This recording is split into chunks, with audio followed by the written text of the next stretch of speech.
আজ কিছু শপিং করেছি, শপিং পুরোটাই মেঘার শপিং, সেটাই দেখাই কি কি।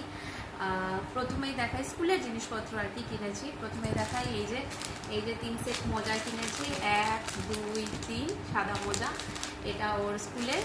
তার সাথে কিনেছি এই যে স্কুল ড্রেস, সাদা স্কুল ড্রেস, এটাও হচ্ছে ওর স্কুলের ইউনিফর্ম। আর এবার কিছু জিনিস দেখাই যেটা কিনেছি, মেঘারও আছে প্লাস কিছু আমারও জিনিস আছে। প্রথমেই দেখাই আমার জিনিসগুলোই। এই যে এটা একটা ক্ল্যাচার, এই কালারটা আমি খুব পাইনি, অনেক দিন থেকে খুঁজেছি, এটা খুব আনকমন একটা কালার, তো এটা খুঁজেছি পাইনি। এটা একটা কিনেছি, এটা একটা কিনেছি, এই যে এটা একটা কিনেছি।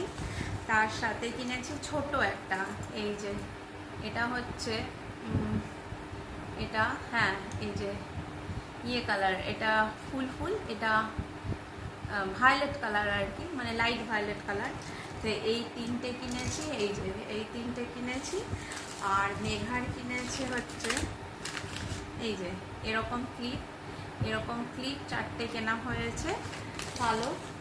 আর এই যে কালো গার্ডার কেনা হয়েছে 4টে, এই 4টে বলছি সরি, এক বান্ডিল 10 টাকা নিয়েছে। আর আরেকটা জিনিস কিনেছি, সেটাও দেখাই। এই যে এটা হচ্ছে কালো হেয়ার ব্যান্ড, চওড়া হেয়ার ব্যান্ড কিনেছি কালো। আরেকটা জিনিস যেটা, সেটা হচ্ছে মেঘা পরে আছে জামা, পয়লা বৈশাখের জামা এখনই কিনে নিয়েছে, একটা হাফ প্যান্ট কিনেছি। আর একটা লাইট মানে বেস কালার আর অরেঞ্জ কালার মিক্স করা একটা কালারের, লাইট অরেঞ্জ কালার মিক্স করা কালারের একটা এরকম এই অবধি হাতা আছে গেঞ্জির ফ্রক কিনেছি, সেটা খুব পছন্দের ওর হয়েছে। আরেকটা জিনিস কিনেছি, সেটাও দেখাবো আপনাদের।